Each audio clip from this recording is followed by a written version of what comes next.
소아 다 빛나는 말씀 묵상의 요한전사님입니다.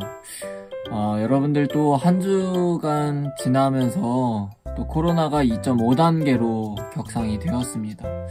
그래서 아마 돌아오는 주부터 또 우리가 예배를 비대면으로 온라인으로 드리지 않을까라는 생각을 갖게 되는데 정해지는 대로 선생님들을 통해서 전달해 드리도록 하겠습니다. 여러분, 우리가 이러한 상황 속에서 주눅들어서도 안 되고, 우리가 이런 상황 속에서는 더욱더 기도와 말씀을 게을리해서도 안 됩니다. 여러분, 우리가 온라인 예배로 드린다 할지라도 하나님 앞에 거룩한 마음과 또 경건한 마음을 가지며 우리가 예배를 잘 지켜내야 해요. 우리가 예배를 잘 지켜냄으로써 나중에 또 우리가 성전 예배에서 드렸을 때에 하나님께 더 큰 기쁨과 감사함을 올려드릴 수 있기 때문에 여러분들이 비록 온라인으로 드릴지라도 그 자리에서 하나님의 예배를 잘 지켜내고 잘 이겨낼 수 있는 우리 소년부 친구들이 되기를 주의 이름으로 축복합니다.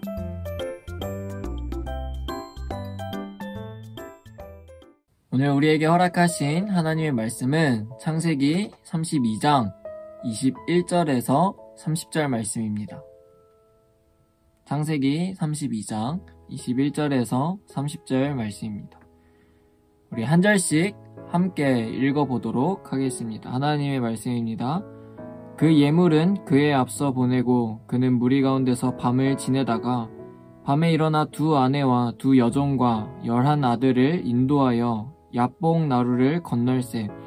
그들을 인도하여 시내를 건너가게 하며 그의 소유도 건너가게 하고 야곱은 홀로 남았더니 어떤 사람이 날이 새도록 야곱과 씨름하다가 자기가 야곱을 이기지 못함을 보고 그가 야곱의 허벅지 관절을 치매 야곱의 허벅지 관절이 그 사람과 씨름할 때에 어긋났더라.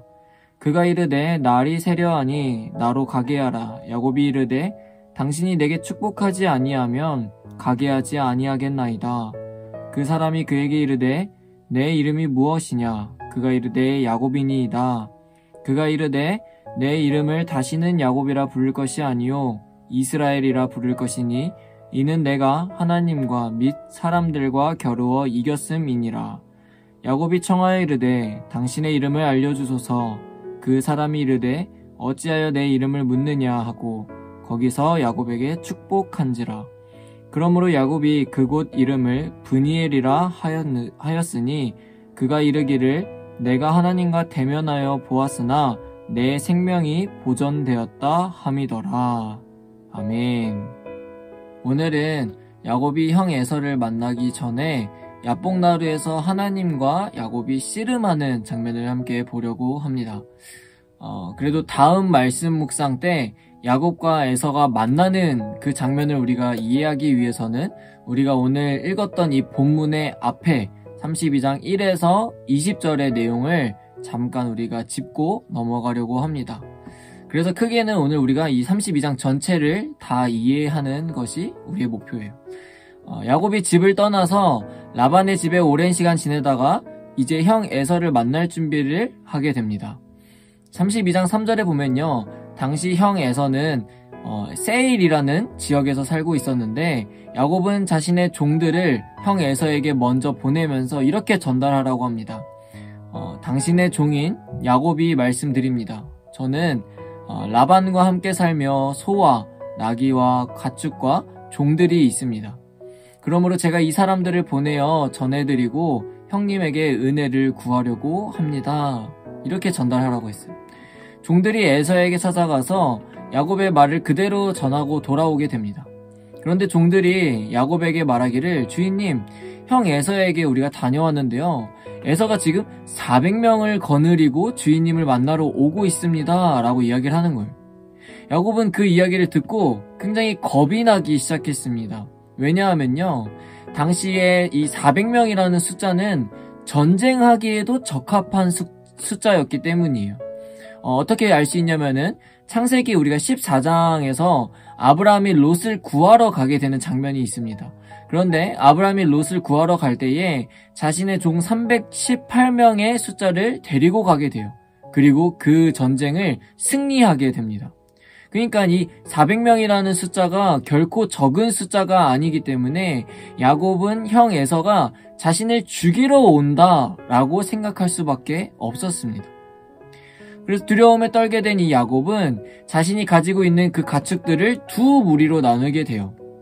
그러면은 한 무리가 만약 형 에서로부터 공격을 당할지라도 이 남은 한 무리가 도망갈 수 있기 때문이죠. 그리고 야곱은 이제 하나님께 기도하기 시작합니다. 아브라함의 하나님, 이삭의 하나님, 하나님께서 제게 은혜를 베풀어 주신다고 하셨고 저와 함께 하신다고 약속하셨습니다. 그러니 제발 형 에서로부터 우리의 가족들이 다치지 않도록 주님 도와주세요 라고 기도를 해요. 그의 기도가 마친 후에 야곱에게는 굉장히 많은 가축들이 있었습니다. 그리고 가지고 있는 가축을 형 에서에게 보내려고 가장 좋은 것들로 찾아서 580마리의 가축을 형 에서에게 보내려고 준비를 하게 돼요. 왜일까요? 왜 가축들을 보내려고 준비하는 것일까요? 20절에 보면요. 그 예물을 받은 후에 야곱은 형 에서의 그 감정이 좀 화가 난 감정이 풀릴 수도 있지 않을까? 그래서 자신을 만날 때에 나를 용서해 줄 수도 있지 않을까라는 생각을 했기 때문입니다. 그래서 가장 좋은 가축들로 아주 많이 580마리라는 아주 큰 가축들을 준비해서 보내려고 하게 되는 거예요. 그리고 이제부터 우리가 읽었던 그 본문을 함께 볼 텐데요. 이미 잘 아는 친구들도 있을 겁니다.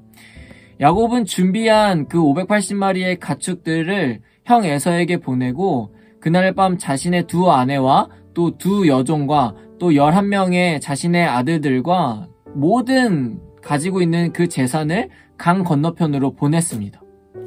그리고 24절을 우리가 함께 읽어볼 텐데요. 24절을 우리 읽어보겠습니다. 시작.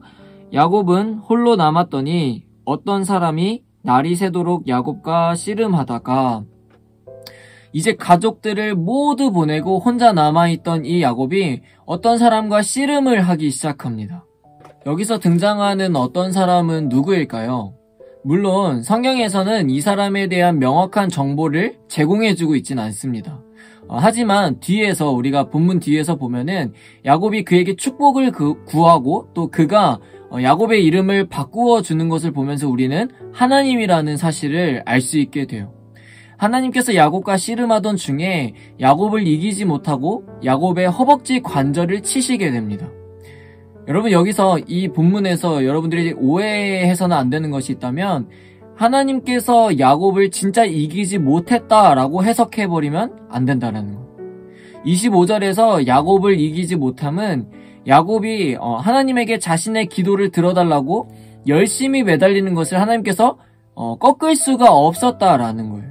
또는 하나님께서 야곱에게 져주셨다는 것으로 우리가 이해하고 받아들여야 합니다. 이전에 담임 목사님께서 야뽕나루를 말씀하실 때 이야기하셨지만 자식을 이기는 부모가 없듯이 하나님께서도 야곱을 이기지 못해서가 아니라 야곱의 그 자식, 야곱이라는 하나님의 자식을 위해서 져주었다라는 표현이 더 옳다라는 겁니다. 우리 계속해서 26절을 한번 읽어보도록 하겠습니다. 26절 시작. 그가 이르되 날이 새려하니 나로 가게 하라. 야곱이 이르되 당신이 내게 축복하지 아니하면 가게 하지 아니하겠나이다. 아멘. 이제 아침이 밝아오려고 합니다. 날이 새려고 하니 하나님께서 야곱에게 이제 나를 좀 보내줘라 라고 말씀하셨어요. 그런데 야곱이 당신이 내게 축복하지 아니하면 내가 당신을 보내지 않겠습니다 라고 대답을 해요. 이것도 앞에와 마찬가지로 하나님은 충분히 야곱을 뿌리치고 가실 수 있는 분이십니다. 우리가 그것을 잘 알죠. 그런데 보내달라고 말씀하신 이유는요, 야곱이 하나님을 얼마나 의지하고 하나님을 향한 그 얼마나 마음이 갈망하고 있는지를 확인하기 위함에 하나님께서 그렇게 말씀하셨다라는 거예요. 그러자 야곱이 제게 축복하지 않으시면 못 갑니다 라는 이 대답은요, 그만큼 야곱이 하나님을 의지하고 하나님의 축복을 갈망하던 자였다라는 것으로 우리가 이해하고 받아들여야 하는 거예요. 28절을 우리 한 번 더 읽어보겠습니다. 28절 시작. 그가 이르되 내 이름을 다시는 야곱이라 부를 것이 아니요 이스라엘이라 부를 것이니 이는 내가 하나님과 및 사람들과 겨루어 이겼음이니라. 아멘.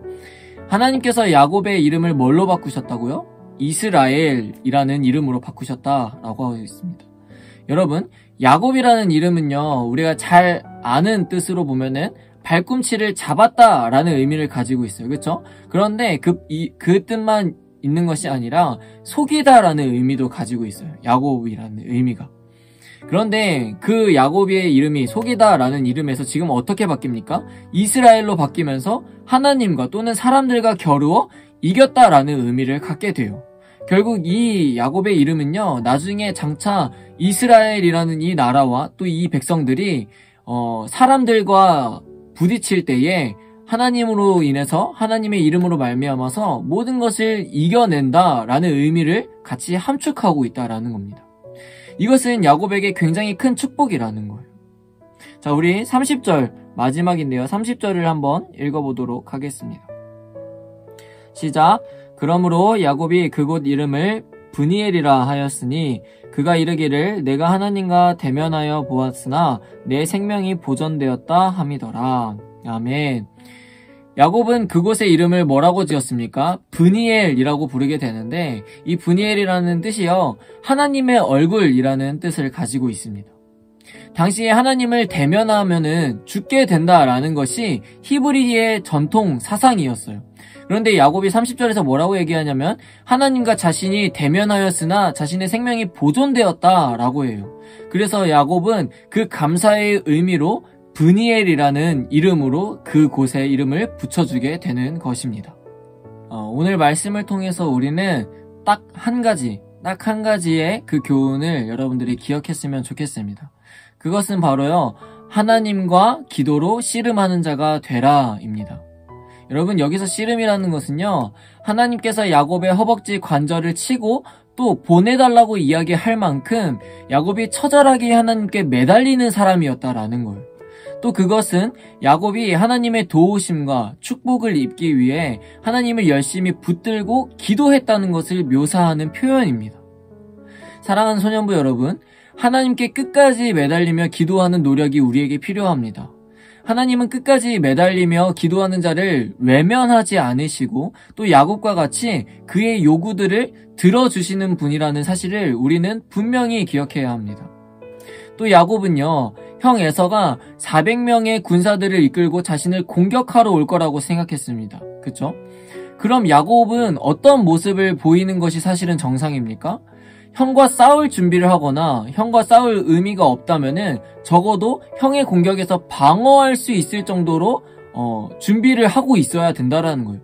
그런데 야곱은 하나님께 기도했다라는 거예요. 어려운 상황 속에서 우리가 가장 먼저 해야 할 것은 여러분 바로 기도라는 사실입니다. 그 사실을 여러분들이 절대 놓쳐서도 안 되고 분명히 기억해서 살아가야 된다라는 거예요. 하나님의 도우심을 구하는 것이 우리에게 가장 먼저 우선순위 되어야 한다라는 겁니다. 지금 우리가 코로나로 인해서 굉장히 어려운 시기를 겪고 있습니다. 여러분들은 각자의 자리에서 이 문제를 두고 하나님 앞에 기도로 씨름하고 있습니까? 사람들은 단순히 코로나 백신이 나오기를 기다리고 있습니다. 그런데 여러분, 백신이 나오면 다 해결이 될까요? 아니에요. 또 다른 바이러스가 터지면 어떡하죠? 그럼 또 백신을 기다리고 있을 겁니까? 아니라는 거예요. 우리는요, 하나님의 도우심을 기도로 구해야 하는 사람이 되어야 합니다. 어려운 상황 속에서 하나님께서 역사하시고 하나님께서 일하시기를 기도하는 자가 우리가 되어야 한다라는 거예요. 여러분들을 통해서, 전사님을 통해서, 또 나를 통해서, 나의 기도를 시작으로 통해서 이 코로나 문제들이 다 해결될 수 있도록 우리가 기도로 먼저 심어야 한다라는 거예요.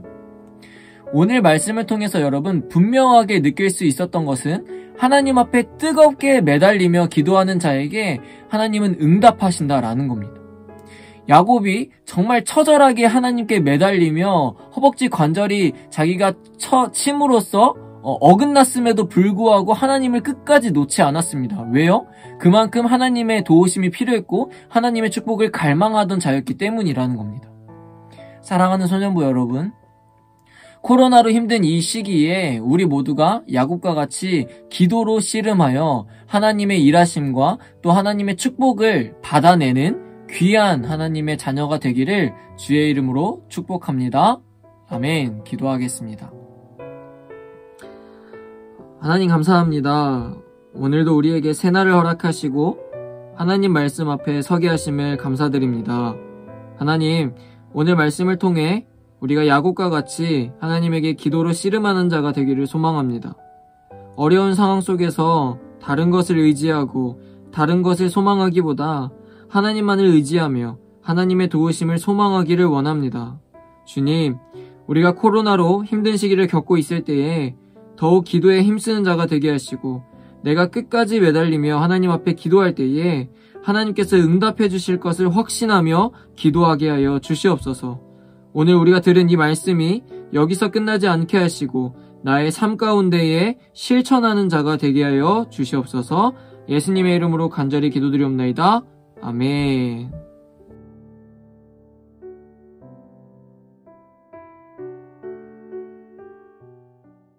이제는 광고 시간입니다. 오늘의 첫 번째 광고는요. 오늘의 다 빛나는 질문의 답변을 댓글로 달아주세요. 여러분들이 댓글로 작성하는 것들을 전사님과 선생님들이 잘 보고 있습니다. 그래서 여러분들이 말씀을 통해서 이런 마음을 또 느꼈구나 라는 것을 보면서 전사님도 굉장히 감사하고 또 전사님도 도전되는 부분들이 굉장히 많았던 것 같아요. 그래서 여러분들이 꼭 이 들었던 말씀을 다시 한번 정리하며 기억하고자 하는 마음으로 여러분들이 댓글을 꼭 달아줬으면 좋겠습니다. 두 번째 광고는요. 지난주 비전 특강 영상이 업로드가 되어 있어요. 그래서 여러분들이 댓글을 쓴 친구들도 있는데 꼭 시청하지 않은 친구들은 시청하고 또 시청했던 친구들은 그 영상을 보고 난 후에 느낀 점들을 댓글로 잘 작성해서 우리가 나중에 이벤트 할 때에 꼭 좋은 상품들을, 큰 상품들을 여러분들이 받아갈 수 있었으면 좋겠습니다. 또 세 번째 광고는요. 이번 주도 마지막으로 비전 특강 영상이 업로드 될 예정입니다. 그러니까 여러분들이 꼭 그 토요일 7시에 본방사수하여서 마지막 비전 특강 영상을 보고 또 느낀 점을 잘 달아서 그 다음 주에 지금까지 댓글을 잘 작성한 친구들 안에서 추첨을 통해서 큰 상품을 여러분들에게 주도록 하겠습니다. 마지막 네 번째 광고인데요. 성탄절을 위한 찬양 영상을 꼭 찍어서 담임선생님께 보내주시기를 바랍니다. 지난주 주일날 전사님이 광고를 했었죠. 그래서 여러분들이 이 코로나 상황 속에서 또 예수님의 탄생을 기뻐해야 하는 이 12월 한 달을 너무 우울해 있지 말고 또 예수님의 탄생을 잊지 말자라는 의미로 우리가 또 그 찬양을 함께 하는 거니까 여러분들이 찬양을 꼭 녹화해서 선생님께 꼭 전달해 주시기를 부탁합니다. 자, 그러면 여러분 우리가 또 코로나 상황 속에서도 기도와 말씀을 게을리하지 않으며 또 하나님의 말씀을 통해서 다시 한번 힘을 얻으며 또 한 주간을 또 승리하면서 살아가기를 소망합니다. 여러분들이 오늘 말씀을 듣고 이곳에서 끝나지 않고 또 삶 가운데 실천하여 또 기도로 우리가 이 코로나를 이겨낼 수 있는 우리 소년부 친구들이 되기를 축복합니다. 자, 그러면 우리 토요일날 7시에 마지막 비전 특강을 함께 보도록 해요. 안녕.